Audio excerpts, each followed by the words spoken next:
أن سيدنا ونبينا محمدا عبد الله ورسوله الصادق الأمين.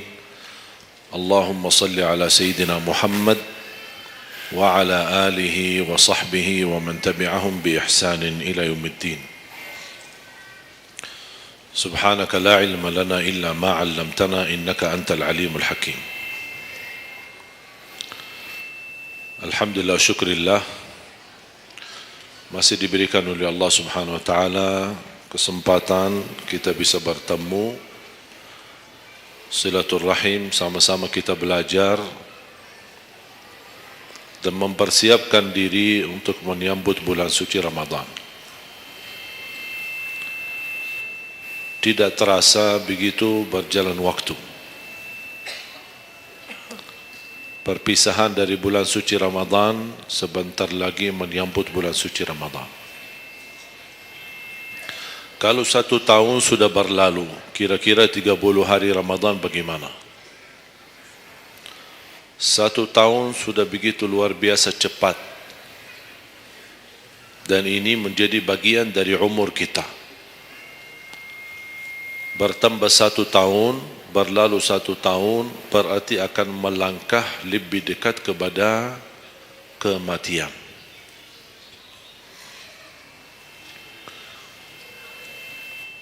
Sebenarnya bukan berapa usia kita, tapi apa isi usia kita. Isinya apa? Dan sebagaimana Rasulullah SAW menjelaskan di hadis yang sahih, di hari kiamat tidak akan tergeser kaki seorang sambil ditanya oleh Allah 4 pertanyaan. Berarti kita akan menghadapi 7 pertanyaan.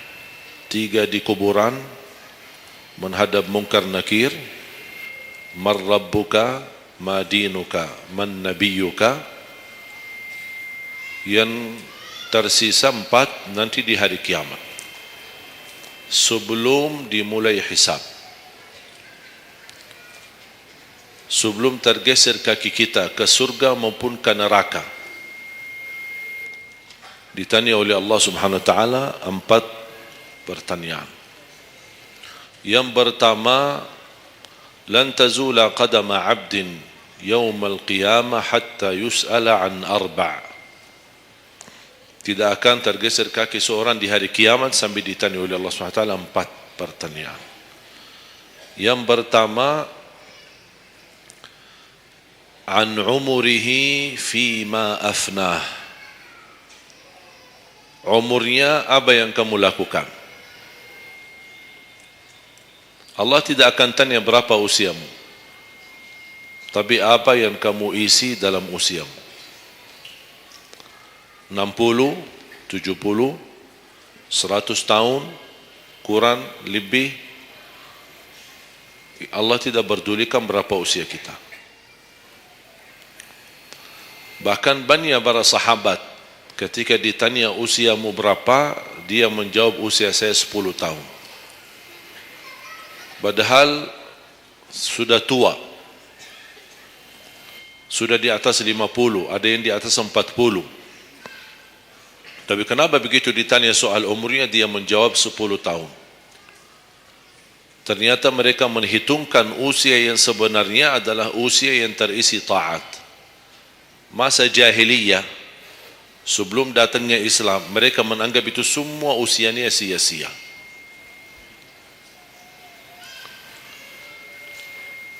Berarti kalau ada orang muslim tidak salat sama sekali sampai usia 50 tahun, semua usianya sia-sia. Karena tidak ada ibadah satupun yang diterima kalau tidak pernah salat. Biarpun dia haji setiap tahun, puasa setiap Ramadan, dia bersedekah berinfak setiap hari, tapi tidak pernah salat 5 waktu sama sekali, sia-sia amalannya.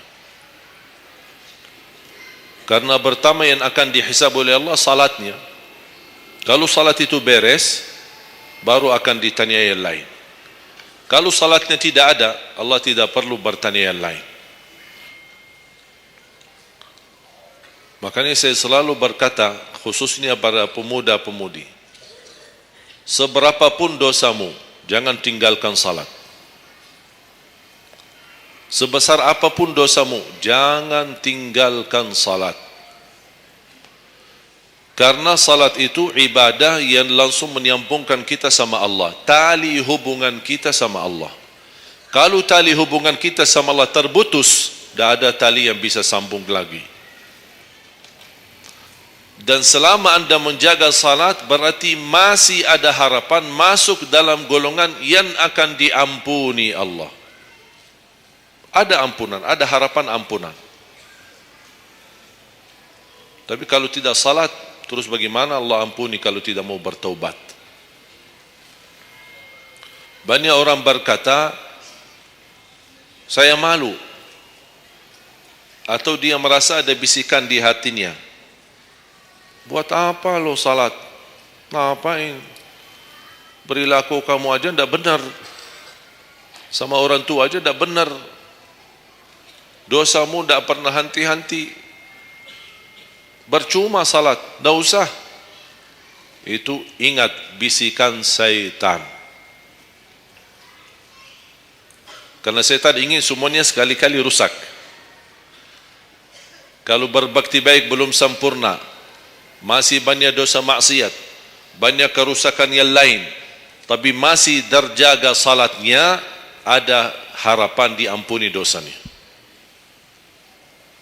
Jangan sampai syaitan berhasil menggoda kita sekalian tidak salat. Oh, sudah hancur, sudah rusak yang lain, ditambah lagi parah, tinggalkan salat. Atau ada orang taubat, selama dia tidak salat, lancar, beres, aman, tidak ada apa-apa. Begitu dia taubat, dia merasa sedih, menyesal, dia mulai menjaga salatnya. Hilang motornya, kehilangan kerjaannya, diuji sama Allah SWT dalam rumah tangganya. Setan datang, coba kamu aja dulu biasa-biasa aja, tidak pernah ada ujian. Begitu anda mulai salat, ada ujian. Ngapain? Udah berhenti aja salat, nanti kembali beres. Berhenti salat. Pas begitu dia keluar masih kehilangan motor. Ya Allah, gimana? Saya selama ini tidak pernah salat, tidak pernah hilang motor. Begitu saya mulai salat, malah hilang motor saya. Datangnya setan di situ. Coba kalau kamu tidak salat, tidak bakal hilang motornya. Akhirnya dia merasa nyesal, dia berhenti. Berarti niatnya bukan taubat.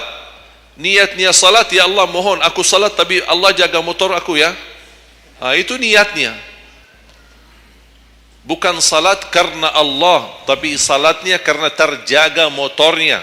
Itu beda niat. Berarti ketika kita berlaku ibadah, melakukan sesuatu ibadah, tapi ada ujian yang masuk, jangan anda salahkan ibadahnya, tapi salahkan niatmu. Ada apa dalam niatmu? Pasti ada salah niat.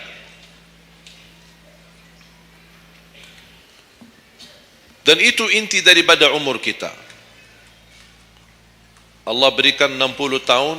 Kemarin saya hitungkan, kalau standar umur umatku kata Rasulullah kan 60 sampai 70. Itu kira-kira kurang lebih. Ada yang lebih tua, lebih panjang usianya, ada yang lebih muda. Tapi standar kata Rasulullah SAW, a'maru ummati baina 60 wa 70. Standar umur umatku antara 60 sampai 70. Ada yang melebihi dari itu, tapi sedikit sekali dibanding yang lebih muda. Saya kemarin hitungkan 60. Apa yang kita lakukan di dalam usia 60 tahun. Dari lahir sampai balik. Sampai tahun berapa? 15? Kita sepakat 15? 15 tahun. Berarti sebelum balik belum taklif. Sebelum balik belum taklif. Haji boleh tapi tidak wajib, karena syarat haji harus balik. Syaratnya harus balik, walaupun diperintahkan, dibiasakan untuk melaksanakan salat. Tapi anggaplah bedun taklif, belum ada taklif, belum ada kewajiban, berarti 15 tahun itu sia-sia. Dipotonglah dari 60. Berapa sisa? 45. Tidur sehari berapa jam? Hah? 8? Boleh kita sepakati angka 8? Ya kita bicara standar. Katanya menurut kesehatan, tidur yang normal dan pas dan cukup adalah 8 jam. Anggaplah 8 jam tidur. Ada yang tidur 12 jam. Ada yang tidur bangun, salat tidur bangun, salat tidur bangun. Kalau hari libur, dia tidur, tak capek tidurnya. Begitu bangun, ya Allah begal badan saya, tidur lagi.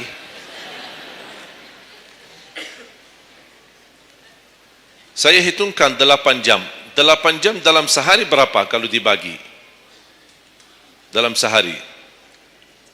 Sehari berapa jam? 24 jam. 8 bagiannya berapa jadinya? Sepertiga. Sepertiga sehari tidur. Sepertiga 60 tahun berapa? 20. 20 tahun ngapain? Tidur.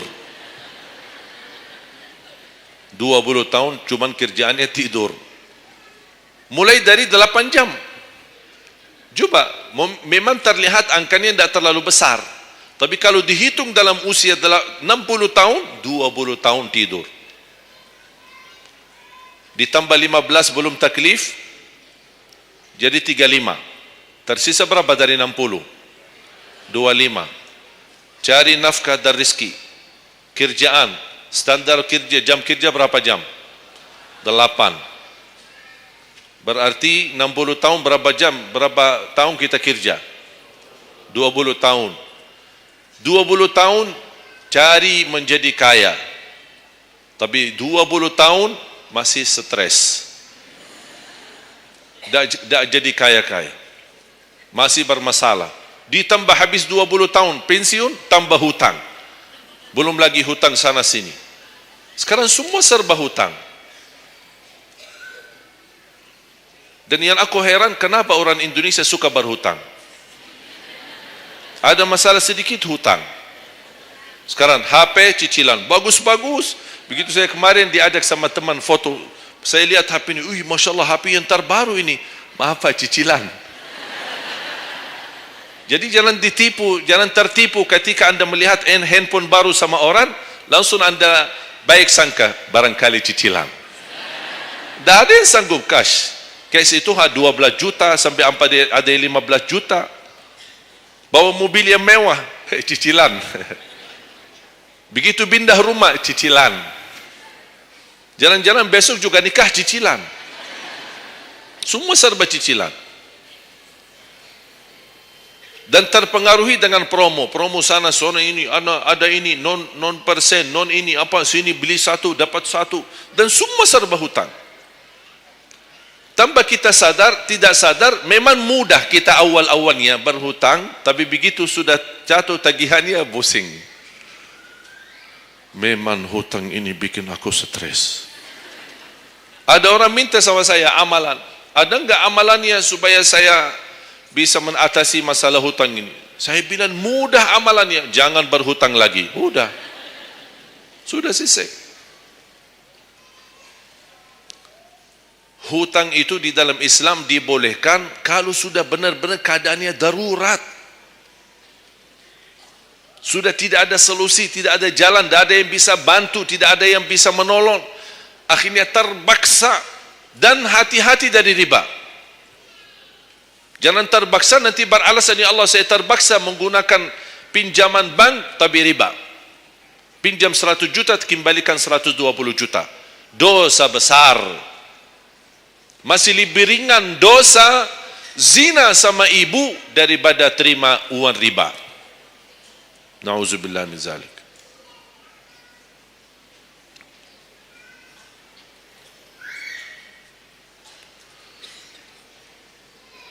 Dua 20 tahun cari kerja.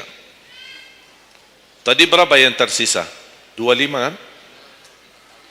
Berarti yang tersisa berapa? Saya belum bicara ibadah Bapak Ibu. 20 tahun tidur, 20 tahun cari dunia, 15 tahun masih belum taklif, tersisa 5 tahun. Saya hitung dalam 60 tahun, bagi orang yang rutin menjaga salat 5 waktu, tahu enggak hasil hitungan saya dapat berapa? Anda jaga salat Selama 60 tahun itu menghasilkan ibadah cuma 2 tahun 7 bulan. Total salatmu dalam 60 tahun 2 tahun 7 bulan. Karena salat 5 waktu berapa? Tidak sampai 1 jam. Tidak sampai 1 jam. Saya bicara yang wajib. Bagaimana saya hitung kalau ada orang yang tidak salat sama sekali? Na'udzubillah, sudah habis sia-sia umurnya kalau tidak salat sama sekali. Saya belum hitung tarawih 23 rakaat 7 menit. Nah, itu beda urusan itu. Ada tarawih 23 rakaat 7 menit? Tidak ada tarawih. Jangan su'uzzan, itu namanya olahraga. Olahraga paling cepat selesai dapat juara 1. Jadi kita harus baik sangka, jangan su'uzzan, karena itu bukan salat.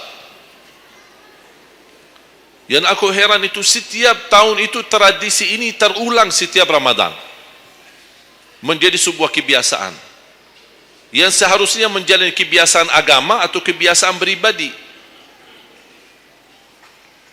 Dan kenapa itu hal menjadi betul-betul sesuatu yang kebiasaan, menjadi tradisi? Kenapa? Aku heran ini. Ada yang bisa jawab? Kenapa ketika masuk Ramadan tetap menjalankan 23 rakaat tapi dengan cara cepat? Aku heran belum menemukan jawabannya. Ada apa dengan 23 rakaat harus selesai cepat? Dan ini khusus di bulan Ramadan. Aku sangat kagumi ketika mendengar seorang imam, begitu maju imam tarawih, rakaat pertama, Allahu Akbar. Masya Allah, kepanjangan takbirnya. Saya sudah alhamdulillah, pasti nikmat, enak. Bismillahirrahmanirrahim, alhamdulillah rabbil alamin, rahmanirrahim. Astaghfirullahalazim, saya kaget. Barusan sudah enak. Ngapain cepat-cepat? Makanya saya ingat di masa ketika saya di salah satu kampung, ada seorang bapa di samping saya. Saya datang ke masjid, sudah mereka mulai tarawih.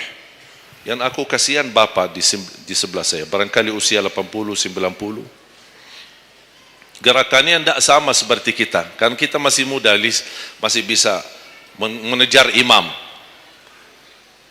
Habis bacaannya imam, saya tidak bisa mendengar kecuali ujung ayat. Oh, ini Al-Fatihah. Bismillahirrahmanirrahim. An-Na'im. Apa? Alhaakumut takatsur. Allahu Akbar. Sami'allahu liman hamidah. Allahu Akbar. Allahu Akbar. Allahu Akbar. Saya masih ikut. Yang saya kasihan bapa yang di samping saya ini. Begitu imam ruku', bapa kan pelan-pelan, kan begal badannya, sudah tua, fisiknya tidak kuat, turun pelan-pelan. Imam sudah sami'allahu liman hamidah. Bapa berdiri lagi, dah jadi rukuk bapa. Bas begitu sujud, kita semua turun sujud. Bapa saya lihat pelan-pelan sambil batu-batu. Turun. Begitu dia sudah mau nyampe, imam sudah rakaat kedua. Bapa malah berdiri lagi, dah jadi sujud. Astaghfirullahalazim, kasihan bapa, dah jadi rukuk, dah jadi sujud. Pas di rakaat yang kedua, saya megang tangannya, Pak, kita pulang aja deh. Mendingan salat tarawih di rumah sendiri. Itu bukan salat tarawih. Ramadan cuma berapa kita menemukan Ramadan? Orang yang sudah wafat, kalau kita boleh berbicara dan dengar bisikan, apa yang mereka bisa jawab? Wallahi, semua orang yang sudah mati berkeinginan kembali ke dunia untuk menikmati bulan Ramadan. Mereka ingin menikmati bulan Ramadan, menikmati tarawih, menikmati suasana buka puasa bersama, bagi-bagi sahur dan aktivitas yang lain. Ini kesempatan, kita masih diberi oleh Allah umur, sehat walafiat, maksimalkan. Tidak semestinya 23, mau 11 boleh, mau 23 boleh, mau seberapa pun tarawihnya, mau salat tahajud di rumahnya boleh. Ulama sudah menjelaskan jumlah salat malam atau tarawih yang paling sedikit 2 rakaat, yang paling banyak tidak ada batasnya. Jadi kalau kita 2 rakaat, 4 rakaat tutup witir, sah. 8 rakaat tutup witir, sah. 10 rakaat tutup witir, sah, tidak ada masalah. Tidak harus 11 atau 23. Intinya bukan jumlahnya, tetapi cara melaksanakannya. Apalagi kalau bacaannya imam bagus, fasih, jelas hurufnya. Saya yakin bagi jamaah yang awam, yang datang setiap Ramadan, setiap malam ikut salat tarawih, dia belum bisa baca Quran, tapi dia mendengar baca imam selama 30 malam, dia pasti bakal belajar Al-Quran karena bacaan imam bagus. Bismillahirrahmanirrahim. Alhamdulillahi rabbil alamin. Ar-Rahmanir-Rahim. Maliki yaumiddin. Iyyaka na'budu wa iyyaka nasta'in. Ihdinas siratal mustaqim. Siratal ladzina an'amta 'alaihim ghairil maghdubi 'alaihim waladdallin.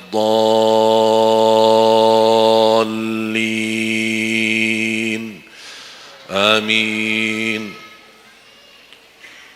Kalau tidak dapat manfaat mengikuti salat tarawih di belakang imam yang bacaannya fasih selama 30 hari, anda cuma dapat benarkan bacaan Al-Fatihah, wallahi nikmat, syukur. Selama 30 malam anda cuma dapat membenarkan bacaan Fatihahmu, sudah luar biasa. Tidak usah bicara ayat yang lain, hanya Al-Fatihah saja. Kenapa tidak sah salat kita tanpa Al-Fatihah? Kata Imam Nawawi, di dalam suratul Fatihah ada 14 tasdid. Ada 14 tasdid, hurufnya yang ditekan. Ada 14. Tertinggal 1, batal salatnya. Dan Imam Nawawi berikut mazhab Syafi'i. Makanya jamaah sekalian, wajib hukumnya belajar Al-Fatihah, bukan sunnah. Wajib hukumnya belajar surat Al-Fatihah. Perbaiki, benarkan bacaanmu, karena tergantung Fatihahnya itu salatnya sah atau tidak, itu tergantung Al-Fatihah. Makanya saya harap mulai dari hari ini anda semua bersungguh-sungguh belajar suratul Fatihah. Jangan anda targetnya mau hafal 30 juz. 30 juz anda hafal tapi tidak benar suratul Fatihah, sia-sia, tidak ada manfaat. Karena anda baca suratul Fatihah, tidak baca ayat yang lain sama sekali, masih tetap sah salatnya. Karena suratul Fatihah tidak bisa diganti. Kalau anda lupa baca selain suratul Fatihah, ada istilah lupa salah satu kewajiban, bisa diganti dengan sujud sahwi. Misal, rakaat pertama baca Al-Fatihah, itu rukun. Lanjut baca ayat pendek, anda tidak sadar, habis waladdallin amin, Allahu Akbar, lupa baca ayat, itu diganti dengan sujud sahwi. Itu kalau di salat wajib. Tapi kalau di salat sunnah, tidak ada wajib atau rukun selain suratul Fatihah. Jadi anda kalau salat sunnah cuma suratul Fatihah, kemudian takbir, rakaat yang kedua suratul Fatihah, dan kemudian langsung ruku', sah salatnya, tidak apa-apa. Tidak harus baca surah-surah yang lain. Itu di salat sunnah. Tapi kalau di salat wajib, hukumnya baca Al-Fatihah rukun, hukum baca surah yang lain wajib. Kalau terlupa, diganti dengan sujud sahwi. Sujud sahwi 2 kali sebelum salam. Habis tahiyat, sujud 2 kali, kemudian langsung habis itu salam. Dan habis sujud sahwi tidak bagi tahiyat lagi. Sudah cukup tahiyat yang anda baca. Makanya kembali lagi jamaah sekalian, umur bukan berapa usianya, tapi apa isinya. Makanya Rasulullah SAW bersabda, ni'mal abdus salih man tala umur wa hasun amalu. Sebaik-baik hamba yang salih, yang panjang usianya, tapi baik amalannya. Baik amalannya. Bulan Syaban ini sekarang tersisa kurang lebih 14 atau 16 hari. Rasulullah SAW punya kebiasaan puasa Syaban full. Sampai kata Siti Aisyah, tidak pernah aku melihat Rasulullah puasa satu bulan penuh selain bulan Ramadan sebagaimana di bulan Syaban. Penuhnya Rasulullah SAW. Bukan nisfu. Setiap datangnya Syaban ditanya nisfunya, mana nisfu Syaban? Nisfu. Full Syaban, puasa saja. Di awal boleh, di tengahan boleh, di akhir boleh. Yang tidak boleh, yang tidak pernah puasa Syaban, pas begitu berakhir, mau mendekati Ramadan, seminggu terakhir atau 10 hari terakhir, itu ada sebagian ulama berkata makruh. Kalau sudah 2 hari terakhir bulan Syaban, Anda tidak pernah ada puasa sebelumnya, itu dianggap oleh ulama haram. Apalagi kalau sudah jatuhnya di hari keraguan, hari ragu-ragu, kemungkinan ini bisa hari terakhir, kemungkinan bisa masuk Ramadan, isbat Ramadan. Termasuk ibu-ibu dan jamaah sekalian yang masih punya hutang, segera lunasi hutangnya.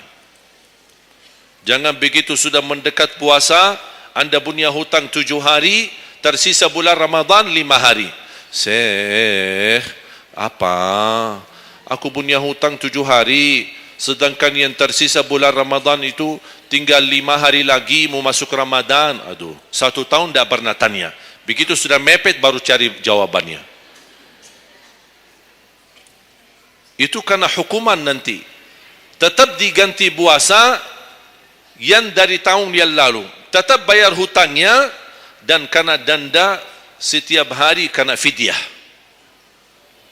Jadi seandainya Anda masih punya hutang dan masuk Ramadan, Anda belum lunasi, tetap hutang itu terbawa nanti. Pas habis Ramadan, Anda punya kewajiban bayar hutang. Tapi karena Anda mundurkan sampai masuk Ramadan, Anda punya kena denda. Ditambah lagi, bukan hanya bayar dengan puasa ganti puasa, tapi ada lagi namanya fidyah. 1 hari 1 orang miskin diberikan kecukupan makanan. Makanya kembali lagi, yang punya hutang segera lunasi hutangnya. Masih ada kurang lebih 15 atau 16 hari. Jangan sia-siakan umurmu. Yang kedua, pertanyaan Allah Subhanahu wa taala, wa an syababihi fima ablah. Usia mudahmu, apa yang kamu berjuangkan? Apa yang kamu lakukan? Pertanyaan saya kepada jamaah, usia muda apakah bukan usia dari umur? Bukan sesuatu dari umur? Usia muda bukan sebagian dari umur? Dari total umur? Bukan. Dari total umur. Tapi kenapa Allah bertanya soal umur secara total dan ditanya lagi soal usia mudahmu? Kenapa? Padahal kan sudah cukup Allah tanya tentang umurmu, ditanya lagi tentang usia mudamu. Kenapa 2 kali ditanya? Allah tidak mencukupi dengan pertanyaan umur, total umur kita, tapi Allah menambahkan lagi, itu menjadi beban bagi seorang pemuda. Allah bukan akan tanya total usia umurmu, tapi akan Allah tambah lagi pertanyaannya, apa yang kamu lakukan di usia mudahmu? Usia muda itu menurut saya sangat sensitif. Anak muda yang taat, istiqamah di sisi Allah lebih baik daripada yang tua yang taat. Sekali lagi, dan yang tua-tua jangan tersinggung ya. Yang muda yang taat, istiqamah di sisi Allah lebih mulia daripada yang tua yang taat. Sama-sama taat, tapi kenapa yang muda lebih mulia? Karena godaannya lebih besar. Kalau yang tua, apa yang mau digoda? Habis sudah. Tidak ada fisik, tidak ada tenaga, tidak ada apa. Kalau yang muda banyak godaannya. Pandangan matanya, telinganya, hawa nafsunya, sahwatnya, fitnah sana sini. Mudah digoda anak muda. Makanya Allah berikan kemuliaan. Bahkan salah satu hadis yang sahih, di hari kiamat semua di bawah matahari, cuma 7 golongan yang di bawah naungan Allah. Di antaranya wasyabun nasya'a fi ta'atillah, seorang pemuda yang menjaga diri dalam bertaat kepada Allah. Dia dapat keistimewaan di hari kiamat bersama pemimpin yang adil, bersama seorang laki-laki yang tergantung dengan masjid berapapun usianya. Ditambah lagi seorang pemuda yang bisa menjaga diri dalam bertaat kepada Allah Subhanahu wa taala. Dan kalau kita baca sejarah ulama, semua para berjuang untuk agama semuanya muda. Tak ada yang tua. Bilal ibn Rabah seorang pemuda, Abdullah ibn Mas'ud penghafal Al-Quran seorang pemuda, Abdullah ibn Umar seorang pemuda, dan banyak yang lain. Muhammadul Fatih yang membebaskan Konstantinia dan memperjuangkan Islam menjadi panglima, masih di bawah usia 21 tahun. Dan banyak sejarah-sejarah. Imam Syafi'i masih sangat muda, bahkan meninggal dunia masih dalam keadaan masih sangat muda, belum sampai usia 50-an tahun. Dan banyak yang lain.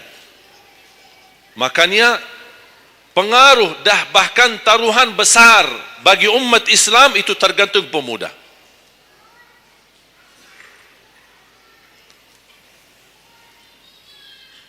Kalau pemuda yang suka memakmurkan masjid, mencintai Al-Quran, dan dia bisa menjaga diri, dan dia bisa berbakti baik sama orang tuanya, dan selalu menjadikan target utama ridha Allah, wallahi Indonesia makmur. Kalau pemudanya jauh dari masjid, sibuk hanya bacaran, dan dia meninggalkan salatnya, jauh dari hal-hal yang baik, justru dia jatuh dalam narkoba dan berkali macam-macam dosa dan maksiat, hancurlah negeri Indonesia. Indonesia tergantung pemuda. Maaf, bukan tergantung para tua, tergantung pemuda. Makanya saya bahagia sekali ketika kemarin tanggal 17 April, saya bahagia sekali ketika melihat semua pemuda-pemuda ikut nyoblos di TPS. Walaupun kita belum lihat hasilnya, tapi sabar. Sabar. Ini ujian. Jangan ada orang terlalu muda diadu domba. Sabar. Apapun keputusannya kita tunggu. Keputusan yang resmi dari KPU. Keputusannya benar, tidak benar, serahkan kepada Allah. Hati-hati, jangan terlalu mudah diadu fitnah. Sama-sama Muslim. Jangan kita diadu domba di antara kita sesama. Bahaya sekali kalau terjadi konflik gara-gara pemilu dan kepentingan politik. Silahkan lihat apa yang terjadi di Timur Tengah. Semua kejadian di Timur Tengah, awal langkah kejadian itu gara-gara kepentingan politik. Yang menjadi korban rakyat. Orang politisi hidup di negeri Eropa, nikmat, senang, bahagia, semuanya serba ada. Mereka tidak bahaya, tapi yang bahaya rakyat. Yaman, Suria, Irak, dari tahun 90 sampai sekarang Irak tidak bisa aman. Ada orang bawa berita itu Irak saudara dan mereka perang saudara antara Sunnah dan Syiah. Bohong, tidak benar. Ratusan tahun mereka hidup damai antara Sunnah dan Syiah, tidak pernah bermasalah. Tapi karena langkah awal kepentingan politik, lama-lama terpengaruhi dengan perbedaan aliran dan berbeda pendapat. Kalau sudah kita menjadi korban dan terpengaruhi demi kepentingan politik, mudah diadu domba, besok-besok akan terjadi perang antara Sunni sama Syiah di Indonesia. Besok lagi akan terjadi antara aliran-aliran yang lain sama golongan-golongan yang lain. Bisa terjadi perpecahan belah. Itu yang diinginkan oleh musuh Islam. Jangan diberikan kesempatan. Terjadi ujian, memang kita menghadapi ujian. Bukan hanya umat Islam di Indonesia. Di Palestina sudah 60, bahkan sudah sampai 70 tahun mereka menghadapi ujian. Tapi kekuatan sabar luar biasa. Tidak pernah putus asa. Biarpun mereka tidak bersenjata, tidak punya apa-apa melawan musuhnya Israel, tapi mereka tetap tidak pernah putus asa, tidak pernah pasrah. Mereka tetap berjuang, mencintai Masjidul Aqsa. Saya merasakan perjuangan pemuda ketika saya ke sana, ke Masjidul Aqsa. Makanya jemaah sekalian, kita bisa memperjuangkan, tapi tambah membuat permusuhan. Kita masih bisa bertahan. Dan insya Allah ada jalan keluar dari segala kesusahan. Dan Allah tidak mungkin membiarkan kezaliman terjadi. Kalau kita merasa terzalimi, tidak apa-apa, tunggu. Dan kita harus belajar saling menghormati. Yang memilih 01 itu hakmu, tapi anda tidak berhak mencaci maki 02. Yang memilih 02 itu hakmu, tapi anda tidak berhak mencaci maki 01. Sama-sama Muslim, sama-sama orang Indonesia. Malu kita, kadang-kadang aku sedih melihatku ini terjadi permusuhan. Ulama di sini mencaci maki ulama yang di sana, ulama yang di sana membalas lagi dan apa tu?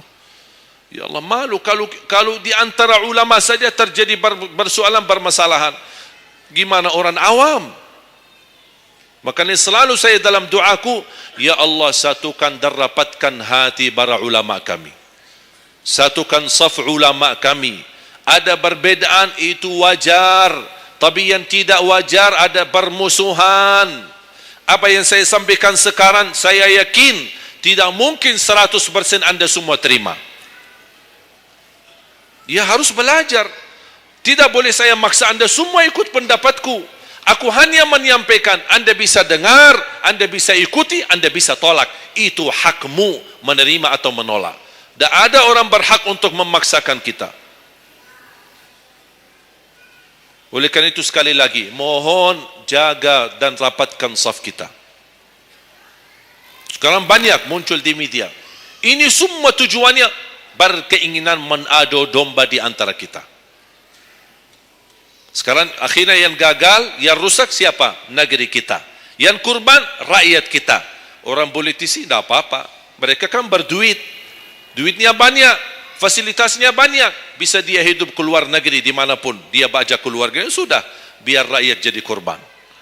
Jangan kita mau dijadikan kambing hitam. Siap? Bisa jaga? 714 suku dan budaya berbeda-beda, tapi alhamdulillah masih bisa bersatu di bawah bendera merah putih. Dan ini karunia dari Allah Subhanahu wa taala. Wajib kita syukuri dan wajib kita jaga. Dan kita berdoa. Sekarang anda sudah ikut memilih kan? Sudah memilih? Sudah, itu ikhtiar. Anda sudah selesaikan tugasmu. Sekarang apa yang harus kita lakukan? Doa, memohon pertolongan dari Allah. Biar Allah yang memilih mana yang terbaik. Ya Allah, kami sudah berusaha. Kami sudah berikhtiar, pimpinlah kami, anugerahkanlah kepada kami pemimpin yang takwa, yang adil, yang amanah, yang mencintai agamamu, yang mencintai ulama, yang bisa melayani rakyat dengan ikhlas. Itu doa kita. Kalau boleh setiap tahajud, setiap sujud, habis duha, habis salat wajib, terus doa seperti itu. Saya punya kebiasaan ketika mengajak jamaah umrah, saya haruskan kepada semua jamaah ketika kami tawaf maupun sa'i, wajib paling tidak 1 kali tawaf, 1 kali sa'i, khusus doakan Indonesia. Karena Indonesia apalagi saat ini sangat membutuhkan doa kita. Sebagaimana kita berduli kepada saudara kita Palestina dan kita bantu, kita mendoakan. Kalau Indonesia tidak perlu bantuan dana, tapi butuh doa kita. Makanya jangan pelit untuk mendoakan negeri kita Indonesia. Faham? Yang ketiga,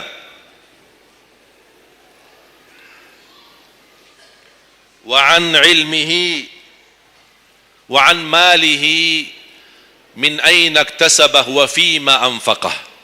Pertanyaan yang ketiga yang akan ditanyakan oleh Allah, hartamu dari mana dan ke mana? Woi, bahaya ini. Kadang-kadang ada orang sumber dananya halal, Tapi pengeluarannya bebas. Semuanya boleh. Itu bertanggungjawabannya. Akan ditanya oleh Allah, dari mana dan kemana? Allah sudah kasihkan, itu dari mana datang?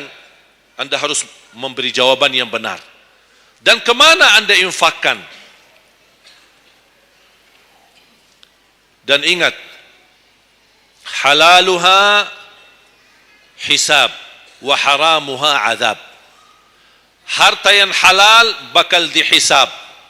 Sekarang banyak orang salah faham. Orang fikir kalau ada harta yang haram akan dihisab oleh Allah. Tidak. Yang dihisab bukan yang haram, tapi yang halal. Dari mana dan kemana? Terus yang haram gimana? Ngapain? Diazab. Anda sudah tahu itu haram, tapi Anda lakukan, Allah tak perlu tanya lagi kenapa Anda lakukan. Allah pergi langsung diazab. Na'udzubillah min zalik. Hati-hati. Oleh karena itu bahagia kata Rasulullah SAW, seorang yang mulia, yang Allah berikan kekayaan, diberikan kemampuan, tapi dia bisa menggunakan dengan sebaik-baiknya. Ni'mal malus salih indal abdi salih. Sebaik-baik harta yang halal di tangan hamba yang saleh. Itu termasuk harta yang terbaik. Kenapa yang terbaik di tangan orang yang saleh? Karena orang saleh tidak mungkin salah guna. Dia sudah jaga sumber, dia juga pengeluarannya jelas. Untuk kebutuhan keluarga, tidak mubazir, tidak berlebih-lebihan. Katanya halal, berarti bebas belanja. Tidak bebas. Islam tidak menanjurkan seperti itu. Anda boleh ambil kebutuhanmu, tapi jangan berlebih-lebihan. Mohon maaf, coba sekarang tanya ibu, tanya diri sendiri masing-masing. Berapa macam baju di lemari kita? Sudah, mohon maaf, tak usah bahas yang lalu. Terlanjur belanja karena ibu merasa tidak tidak tega, merasa keberatan kalau setiap acara itu aja yang dipakai. Pagi acara, besok siang pulang ganti. Siang malam ada acara lagi, ganti lagi. Karena merasa malu. Apalagi kalau ketahuan, bukan yang tadi pagi ini ya. Oh, ada beda warna. Memang sama model tapi beda warna. Malu karena orang-orang itu. Apain aku? Makanya udahlah, terlanjur. Itu memang mohon maaf kebiasaan wanita. Tapi saya usulkan baju-baju yang sudah lama tidak dipakai, ngapain simpan? Sudah, bebaskan, infakkan, sedekahkan. Saya kemarin bermusyawarah dengan tim-tim yayasan kami untuk membuat satu lembaga khusus yang punya pakaian-pakaian yang sudah lama tidak dipakai. Apapun, boleh alat, meja, sofa, apa saja yang di rumah, karpet, yang bukannya sesuatu yang tak pernah dipakai. Barang makanan, piring, sendok, apa saja. InsyaAllah kami bisa ditarik dan dikawal dan dikelola lagi, dikelola ulang, termasuk baju-baju. Kalau ada yang robek, ada yang ini, kita bisa jahit, kita bisa perbaiki dan kita sedekahkan. Bisa di dalam negeri dan bisa di luar negeri. Alhamdulillah program ini berjalan di kota Madinah. Alhamdulillah tidak ada lagi mubazir yang buang baju sia-sia. Semuanya bisa dimanfaatkan. Mudah-mudahan terwujud program ini agar ibu-ibu tidak terbeban. Ada kelebihan mau pindah rumah. Biasanya kalau pindah, apalagi kalau orang kaya, pindah rumah mana barang-barang dibawa lagi? Barang-barang besi yang baru-baru semua. Terus yang tersisa kemana? Dibuang atau tidak tahu kemananya. Udah, kita yang ambil, kita yang kelola, yang perlu diperbaiki kita perbaiki dan kita hantarkan kepada warga-warga yang miskin yang mereka tidak punya apa-apa. Setuju? Yang terakhir, yang keempat, wa an ilmihi madza amila bihi. Allah akan tanya terhadap ilmumu, apa yang kamu lakukan. Jadi jamaah sekalian, intinya bukan berapa banyak ilmumu, tapi berapa yang Anda amalkan. Oleh karena itu, jangan terlalu banyak belajar. Belajar dan amalkan. Walaupun Anda belajar cuman sedikit, itu jauh lebih baik daripada Anda banyak belajar tapi tidak sempat mengamalkan. Belajar, amal. Belajar, amal. Dan ilmu yang bermanfaat yang diikuti dengan amalun salih. Ada orang Masya Allah semangat, ke sana belajar, sana belajar, sana belajar, tapi tidak pernah menamalkan. Dikasih amalan zikir, wirid, tidak diamalkan. Ditambah lagi amalan yang kedua, tidak diamalkan. Akhirnya terbeban, banyak amalan belum ditunaikan. Itu menjadi beban. Nanti di hari kiamat, Allah akan tanya, sudah berapa lama kamu belajar? Sudah berapa banyak ilmumu? Apa yang kamu amalkan? Oleh karena itu jamaah sekalian, tolong jaga. Boleh anda belajar, tapi anda amalkan. Kalau ada orang berkata, daripada saya salah, ya udah tidak usah belajar. Bahaya lagi. Ada orang berkata, daripada saya perlumpun dan bisa menamalkan, mendingan saya tidak usah banyak belajar. Udahlah, biar saya tunaikan dulu yang sudah saya belajari. Tidak. Tetap anda belajar dan menamalkan sesuai kemampuannya. La yukallifullahu nafsan illa usaha. Walaupun anda belum tunaikan seluruh amalannya, tidak apa-apa. Tapi anda sudah ada niat, anda sudah ikhtiar, anda sudah tunjukkan yang terbaik, tapi kemampuannya memang sampai segini. Kemampuannya memang terbatas, tidak apa-apa. Allah melihat anda sudah bersungguh-sungguh untuk menamalkan apa yang anda belajari. Oleh karena itu, saya kasih satu amalan. InsyaAllah mudah-mudahan bermanfaat. Sedekah subuh. Sedekah subuh, kenapa saya berkata sedekah subuh? Bukan berarti tidak boleh sedekah di waktu yang lain.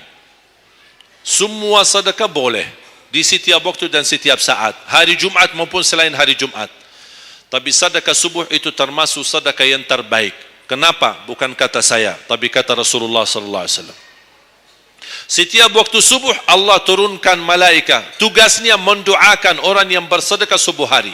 Allahumma a'ti munfiqan khalafa. Ya Allah, ganti yang lebih baik bagi orang yang infak di subuh hari. Ibu-ibu lagi halangan tidak salat, sebelum beraktivitas isi sedekah subuh. Anda tidak usah susah-susah mencari anak yatim dan orang miskin di subuh hari. Mulai hari ini masing-masing bikin kotak amal atau botol atau kaleng, simpan di rumah. Setiap habis salat subuh sebelum beraktivitas isi sedekahnya. Apalagi kalau sedekah itu disertai doa. Begitu anda sedekah, sebutkan hajatmu.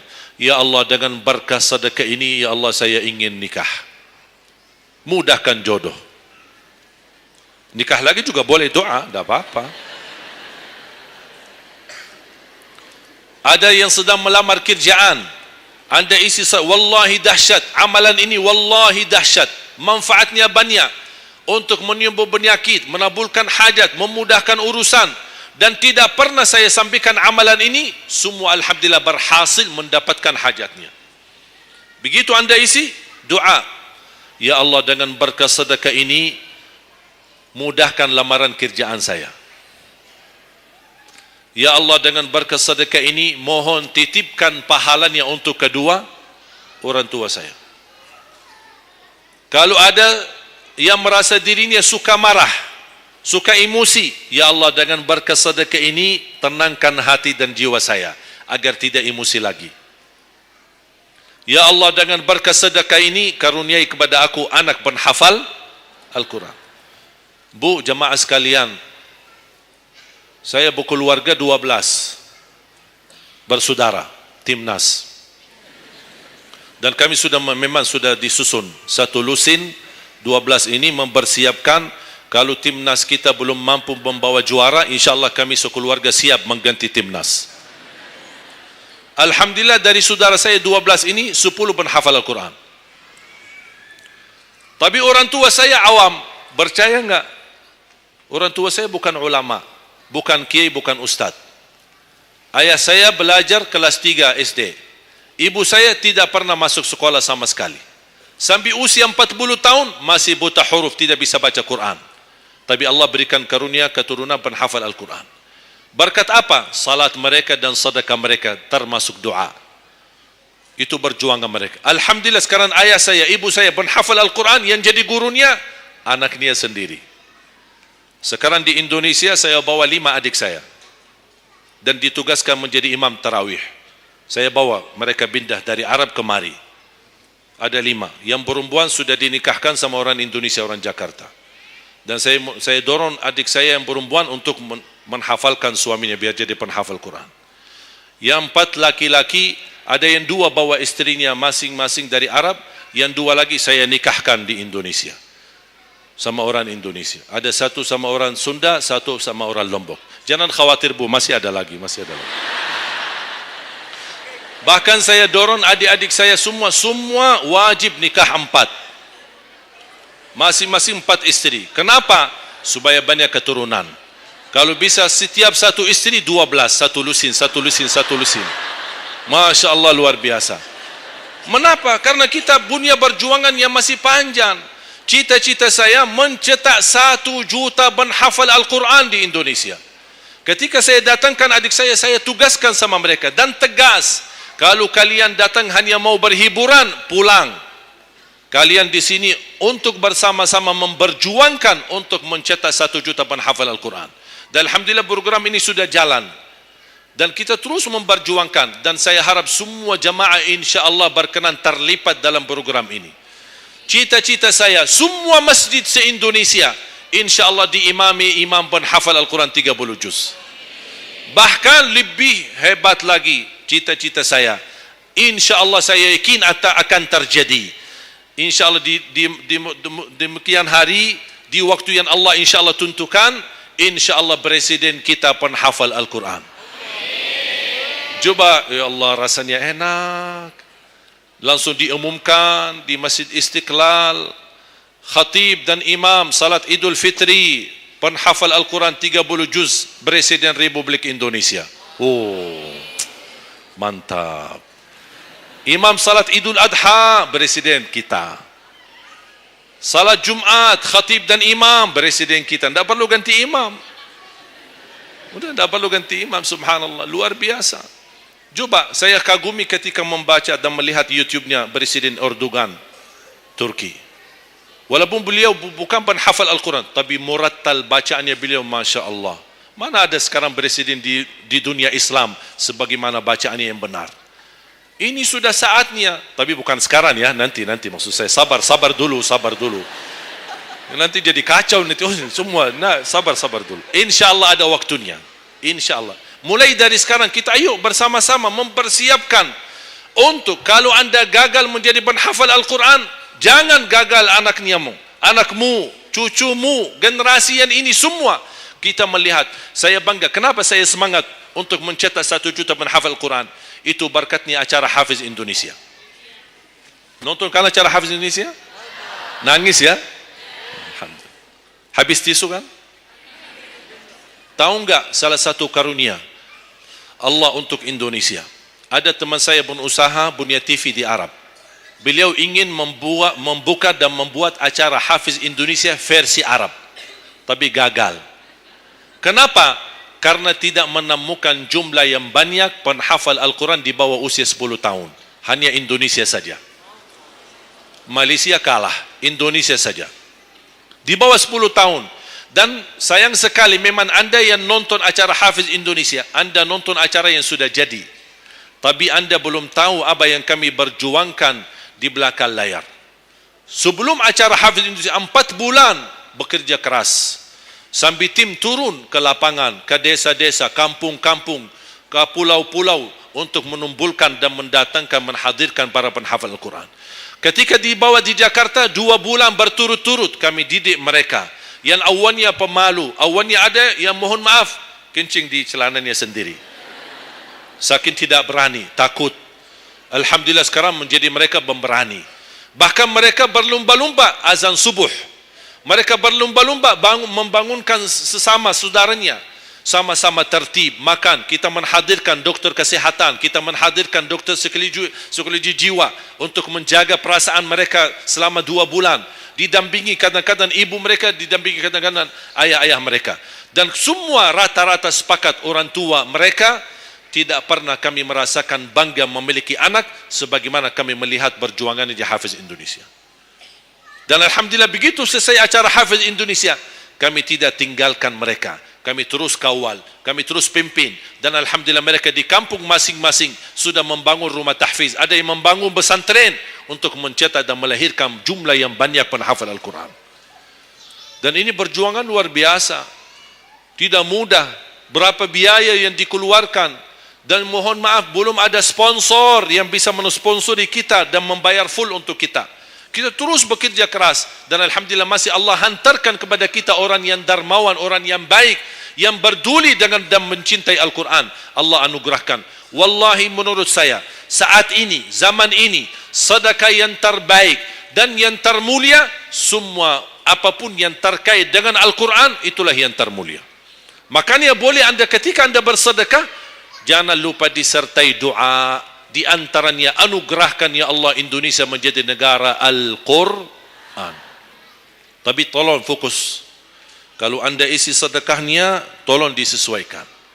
Jangan isi sedekahnya koin, teng, tapi doanya sampai terbit matahari. Tidak ada malunya. Kata Allah, koin-koin aja sedekahnya, doanya dah habis-habis. Hajatnya panjang, lebar. Malu kita. Bukan Allah tidak bisa. Allah maha bisa menabulkan hajat. Tapi kita malu sama Allah. Kok cuma bikin teng, ya Allah, ya Allah, ya Allah, panjang. Fokus. Kalau usulan saya, satu sedekah, satu hajat. Satu sedekah, satu hajat. Dan insya Allah akan anda melihat manfaatnya. Mudah-mudahan semua yang hadir, insya Allah menjadi keluarga besar 1 juta penghafal Al-Quran. 1 juta mencetak penghafal Al-Quran. 1 juta keluarga Al-Quran yang insyaAllah akan membangun generasi baru yang membawa Indonesia menjadi baldatun tayyibatun wa rabbun ghafur, dan di masa yang akan datang insyaAllah Indonesia menjadi lebih baik. Amin ya rabbal alamin. Barakallahu fikum. Terima kasih, semoga bermanfaat. Kurang lebihnya mohon maaf. Mungkin ada panitia ingin menyampaikan selanjutnya. Wallahu a'lam. Subhanakallahumma bihamdik, asyhadu an la ilaha illa anta, astaghfiruka wa atubu ilaik. Wassalamu alaikum warahmatullahi wabarakatuh.